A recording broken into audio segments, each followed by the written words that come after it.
नमस्कार दोस्तों, मैं हूं रविशंकर दुबे और आप देख रहे हैं ओम शिक्षण संस्थान। तो आज का ये वीडियो हमारे जीवन के लिए बहुत महत्वपूर्ण है, क्योंकि इस वीडियो में मैं आप लोगों को बताने वाला हूं कि हमारे जीवन में कौन कौन से हमें भोज्य पदार्थ लेने चाहिए, उनसे हमें कौन से विटामिन प्राप्त होते हैं और किस विटामिन की कमी से हमें कौन सा रोग होता है और उससे हम कैसे बच सकते हैं। तो वीडियो के अंत तक बने रहें, वीडियो को लाइक करें, शेयर करें और अगर आप चैनल पर नए हैं तो चैनल को सब्सक्राइब जरूर करें। तो चलिए कुछ नया सीखते हैं।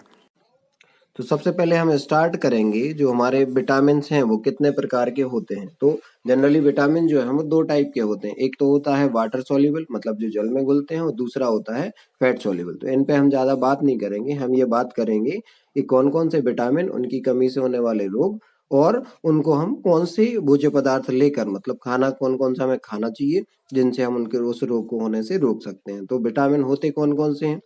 विटामिन ए होता है, विटामिन बी कॉम्प्लेक्स। अब विटामिन बी कॉम्प्लेक्स में अलग अलग टाइप के विटामिन होते हैं, जो कि vitamin B1, B2, B3, B5, B6, B9, B10 और B12।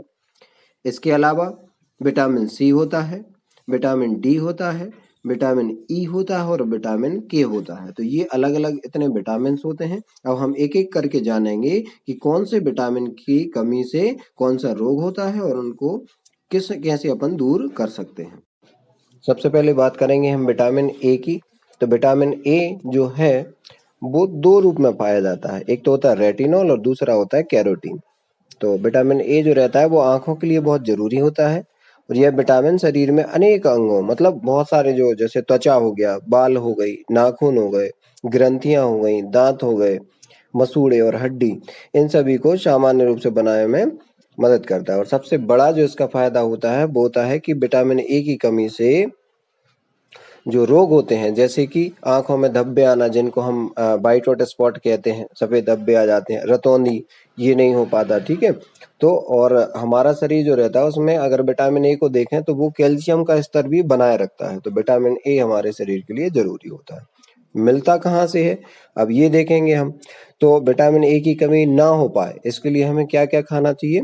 चुकंदर है, चुकंदर खाओ। चुकंदर वैसे आयरन का एक बहुत अच्छा स्रोत होता है, आयरन माने खून की कमी नहीं होने देता। ठीक है। गाजर हो गया, पनीर, दूध, टमाटर, हरी सब्जियां और पीले रंग के जितने भी फल होते हैं उनको खाना चाहिए। तो इनमें विटामिन बहुत ज्यादा होता है और इससे हमें रतौंधी और जो है वो ब्लाइंडनेस जिसको अपन कहते हैं वो नहीं होती है। चलिए अगले विटामिन की बात करते हैं, जो कि विटामिन बी। तो जो विटामिन बी है ये अलग अलग जो है वो विटामिन से मिलकर बना होता है, जैसे कि B1 हो गया, B2 है, B3, B5, B6, B7, B9, B10 और B12। इसमें से B10 जो रहता है उसको अपन फॉलिक एसिड कहते हैं। तो ये महत्वपूर्ण होता है। इसके बाद हम देखेंगे कि इसको संयुक्त रूप से क्या कहते हैं। तो विटामिन बी जो है वो संयुक्त रूप से बी कॉम्प्लेक्स कहलाता है। ये हमारे कोशिकाओं में पाए जाने वाले जीन, डीएनए को बनाने, डीएनए मतलब हमारा जो आनुवांशिक पदार्थ होता है उसको बनाने और मरम्मत में सहायता करता है। अब ये जो विटामिन बी रहता है इसको हमें पर्याप्त मात्रा में लेने से हमारा जो बुद्धि रहती है, मतलब हमारा मस्तिष्क जो है वो बहुत अच्छे से कार्य करता है, रीढ़ की हड्डी मजबूत रहती है, नसों के कुछ तत्व जो रहते हैं वो भी महत्वपूर्ण इसमें मिलते हैं हमें। लाल रक्त कणिकाएं, जो कि अपन लाल रक्त कणिकाएं खून की कोशिकाएं जो कहते हैं, वो भी इसके निर्माण में सहायक होता है। B10 रहता है फॉलिक एसिड, इसकी कमी से भी बीमारी होती है, एनीमिया जो आपने सुना होगा। फिर अब इसमें होता क्या है, जैसे बी कॉम्प्लेक्स की बात करें तो इसमें बेरी नामक रोग होता है, जो अपन बेरी रोग कहते हैं। त्वचा की बीमारियां होती हैं बहुत सारी, एनीमिया होता है, एनीमिया मतलब खून की कमी, मंदबुद्धि मतलब हमारा मस्तिष्क सही से कार्य नहीं करता, ये सब हो सकते हैं। अब विटामिन बी जो रहता है, अब हमें ये कहाँ से मिलता है ये हम देखेंगे। तो ज्यादातर अब होता तो ये मांसाहारी पदार्थों में, लेकिन शाकाहारी लोग जो है वो इसको दूध और उससे जितने भी उत्पाद बनते हैं, जैसे कि पनीर हो गया, दही हो गया, और भी बहुत सारे जो दूध से बने हुए पदार्थ रहते हैं उनको अपन खाकर इसकी पूर्ति कर सकते हैं। मांसाहारी लोग जो रहते हैं उनके लिए मछली, मीट, अंडा इन सब में पाया जाता है। जमीन के अंदर जितने भी सब्जियां रहती है उगने वाली होती है, जैसे कि आलू हो गया, गाजर, मूली, इन सभी में यह आंशिक रूप से पाया जाता है। तो बी कॉम्प्लेक्स हमारे लिए बहुत जरूरी है। तो इसके बाद हम बात करें विटामिन सी की, तो विटामिन सी हमारे शरीर के लिए बहुत बहुत बहुत आवश्यक होता है, क्योंकि जो हमारी तंत्रिका कोशिकाएं होती हैं तो उन तक चाहे संदेश पहुंचाने की बात हो या फिर कोशिकाओं तक ऊर्जा प्रवाह करने की बात हो, सब में विटामिन सी बहुत ही महत्वपूर्ण होता है। और ये हमारे लिए जो खट्टे फल होते हैं उनसे मिलता है। खट्टे फल से समझ रहा है सिट्रस फ्रूट जो रहते हैं, जैसे कि नींबू, संतरा, अमरूद हो गया, मौसमी मतलब मौसम्बी कहते हैं, तो उसमें पाया जाता है विटामिन सी। अब अगर मान लो हम विटामिन सी नहीं लेते हैं तो हमें स्कर्वी नामक रोग हो जाता है। अब स्कर्वी में होता क्या है, जो शरीर रहता है अपना उसमें थकान हो जाती है, मांसपेशियां जो है वो कमज़ोर हो जाती हैं, अपने जोड़ और जो जितने भी जोड़ होते हैं और मांसपेशियां होती हैं उनमें दर्द होने लगता है, पायरिया, मसूड़ों में खून आना, टांगों में चकत्ते पड़ जाना, ये सब जो समस्याएं वो हो जाती हैं। तो विटामिन सी हमारे लिए लेना जरूरी है। और अभी आजकल आप लोगों ने देखा होगा कि कोरोना के टाइम पे भी जो डॉक्टर्स हैं वो हमें सलाह देते हैं कि विटामिन सी आप पर्याप्त मात्रा में लीजिए, जिससे कि आपकी इम्यूनिटी जो है वो बढ़ जाए और आपको विभिन्न प्रकार की बीमारियां ना हो। अब ये प्राप्त कैसे होता है हम बता चुके हैं तुम्हें। इसके अलावा भी होता है, जैसे विटामिन सी अब किसमें, आंवला हो गया, नारंगी हो गया, नींबू, संतरा, बेर, पुदीना, अंगूर, टमाटर, चुकंदर, दूध, इन सभी में होता है। और पालक जो है वो विटामिन सी का बहुत अच्छा स्रोत होता है, तो हमें ये आवश्यक रूप से खाना चाहिए। तो अगले विटामिन की बात करते हैं, जो कि है विटामिन डी। और ये हमें सूर्य की किरणों से प्राप्त होता है। सूर्य की किरणों से इन द सेंस ये होता ये है कि सूर्य की जो अल्ट्रावायलेट किरणें होती हैं वो हमारे त्वचा पर जब पड़ती हैं तो हमारे शरीर में विटामिन डी का निर्माण होता है। मतलब बनाता हमारा शरीर है, लेकिन किसकी सहायता से, सूर्य की किरणों की सहायता से। तो अगर हम सप्ताह में कम से कम 2 बार अगर 10 से 15 मिनट तक सन बाथ लेते हैं, मतलब सूर्य की किरणों से ऊर्जा प्राप्त करते हैं, मतलब सूर्य के अपन धूप में बैठते हैं, तो हमारी हड्डियां मजबूत रहती हैं, विटामिन डी पर्याप्त मात्रा में बनता है। और अगर हम ऐसा नहीं करते या हमारे शरीर में विटामिन डी का निर्माण नहीं होता तो हड्डियां कमज़ोर हो जाती हैं, हाथ पैर की हड्डियां टेढ़ी भी हो सकती हैं, मोटापा बढ़ता है, विटामिन डी का स्तर कम हो जाता है। और अगर मान लो ऐसा है तो फिर हमें विटामिन डी पर्याप्त मात्रा में लेना चाहिए। अब इसका स्रोत यदि हम बात करें तो वही सबसे अच्छा है प्राकृतिक स्रोत, हम सूर्य की रोशनी में जो है वो रहें।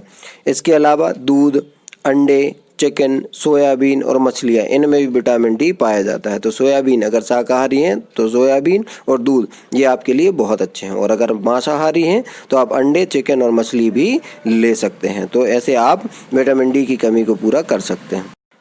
अगला विटामिन जिसकी हम बात करेंगे वो है विटामिन ई। और ये हमारे शरीर की रोग प्रतिरोधक क्षमता बढ़ाने के लिए बहुत हद तक जो है वो उत्तरदायी होता है। मतलब अगर हमें विटामिन ई पर्याप्त मात्रा में मिल रहा है तो हमारी इम्यूनिटी बहुत अच्छी रहेगी। बहुत सारे टाइप की एलर्जी होती है लोगों को, तो उस एलर्जी से हमें विटामिन ई बचाता है। कोलेस्ट्रॉल, जिससे कि हम मोटापा बढ़ता है, कोलेस्ट्रॉल जो है वो उसको नियंत्रित करने में प्रमुख रूप से ये काम में आता है। विटामिन ई जो रहता है, चूँकि 4 विटामिन होते हैं ए, डी, ई और के, तो ये वसा में घुलनशील रहते हैं, तो इनमें से ये एक होता है। एक अच्छा एंटीऑक्सीडेंट होने के साथ साथ एक अच्छा इम्यूनिटी बूस्टर भी ये होता है।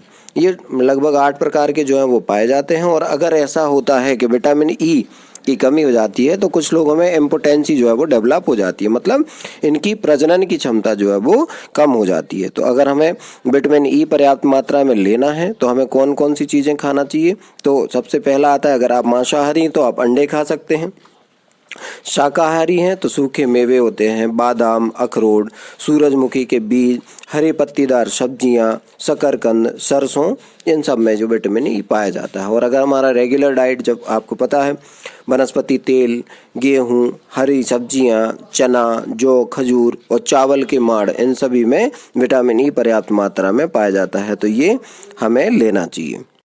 अगले विटामिन की बात करें तो ये है विटामिन के। और अगर विटामिन के हमारे शरीर में पर्याप्त मात्रा में नहीं है तो यकीन मानिए आप बड़े खतरे में हैं, क्योंकि अगर विटामिन के नहीं रहेगा तो हमारे शरीर में रक्त का थक्का नहीं जमेगा। शरीर में से मतलब है जब आपको चोट लग जाती है तो खून बहने लगता है, और रक्त का थक्का जब जम जाता है तो वो खून बहने से बंद हो जाता है। तो अगर आपके शरीर में विटामिन के की कमी हो जाती है तो रक्त का थक्का सही से नहीं जमेगा और आपको ब्लड लॉस ज़्यादा होने से मौत तक हो सकती है। तो विटामिन के हमारे शरीर के लिए बहुत आवश्यक है। और ये हम कैसे प्राप्त कर सकते हैं? तो विटामिन के हमें हरी पत्तेदार सब्जियों से, गोभी से, चुकंदर से, इन सभी से जो है वो आसानी से प्राप्त हो सकता है। तो आप विटामिन के भी पर्याप्त मात्रा में लें, अन्यथा आपको जो है वो रक्त न जमने की बीमारी हो सकती है। तो दोस्तों, यदि आपको वीडियो अच्छा लगा हो, जानकारी अच्छी लगी हो तो वीडियो को लाइक करें, शेयर करें, और अगर आप चैनल पर नए हैं तो चैनल को सब्सक्राइब जरूर करें। और इस बात का विशेष ध्यान रखें कि आपने ऑल नोटिफिकेशन बेल को दबाया हुआ है। धन्यवाद।